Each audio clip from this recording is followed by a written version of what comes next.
We provide you the platform to turn your dreams into reality. Give wings to your aspirations with KR Mangalam University. नमस्कार दोस्तों, आप देख रहे हैं जागरण जोश और मैं हूं आपके साथ सिमरन राजपाल। जब भी देश किसी जंग या संकट के दौर से गुजरता है, तब सिर्फ सेना नहीं, आम नागरिकों की सुरक्षा और तैयारी भी उतनी ही जरूरी होती है। इसलिए सिविल डिफेंस मॉक ड्रिल्स काफी इंपॉर्टेंट होते हैं। आज हम आपको बताएंगे कि इंडिया के major civil defence mock drill exercises के बारे में, जो 1962 से लेकर अब तक के मोस्ट क्रिटिकल मोमेंट्स में कंडक्ट किए गए हैं। 1962 में जब भारत और चाइना के बीच वॉर हुआ था, तब पहली बार civil defence mock drill exercises का मेंशन हुआ। बॉर्डर्स के आसपास कुछ ब्लैकआउट ड्रिल्स और लिमिटेड सायरन टेस्टिंग की गई, लेकिन डॉक्यूमेंटेशन और स्केल दोनों काफी लिमिटेड थे। लोगों को रात में लाइट्स बंद करने की प्रैक्टिस करवाई गई थी ताकि एनिमी एयरक्राफ्ट उन्हें लोकेट ना कर सके। फिर आई 1965 की इंडो पाक वॉर। इस बार सिटीज में भी सायरन सिस्टम्स लगाए गए और ब्लैकआउट ड्रिल्स कंडक्ट की गई। ये ड्रिल्स अर्बन पॉपुलेशन को इमरजेंसी के लिए अलर्ट करने के लिए थी।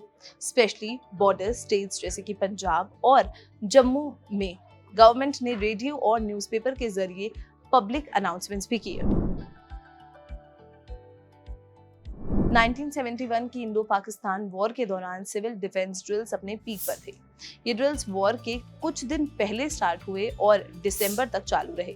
देश भर के तमाम शहरों में एयर रेड सायरन्स बजाए गए, ब्लैकआउट ऑर्डर्स दिए गए और इवैक्यूएशन ड्रिल्स चलाई गई।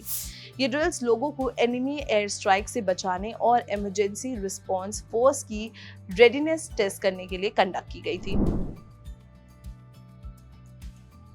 1999 की कारगिल वॉर और 2008 की मुंबई अटैक्स जैसे स्ट्रेसफुल समय के दौरान भी कोई मेजर नेशनल मॉक ड्रिल्स नहीं हुई। कारगिल वॉर के वक्त limited army civil coordination drill जरूर हुई थी, लेकिन पब्लिक लेवल पर कोई एक्सटेंसिव तैयारी नहीं की गई थी।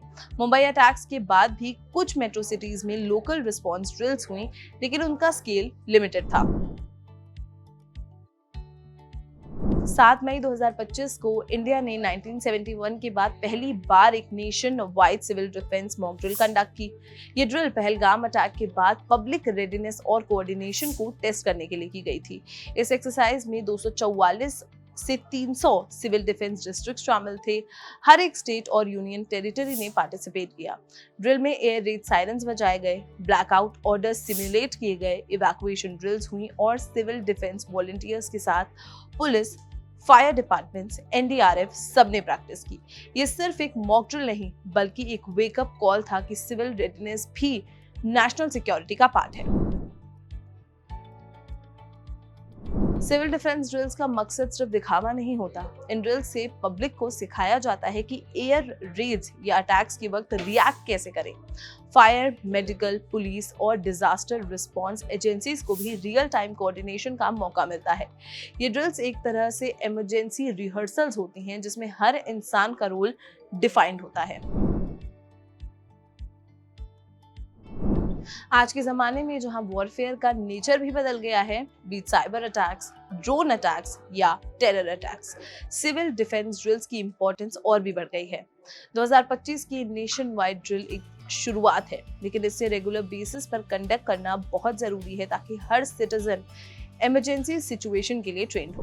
मॉक ड्रिल्स पर आपका क्या कहना है, कमेंट सेक्शन में ज़रूर बताएं और अगर ये वीडियो पसंद आई हो तो इसे लाइक और शेयर करना बिल्कुल भी ना भूलें। मिलते हैं अगले वीडियो में। नमस्कार।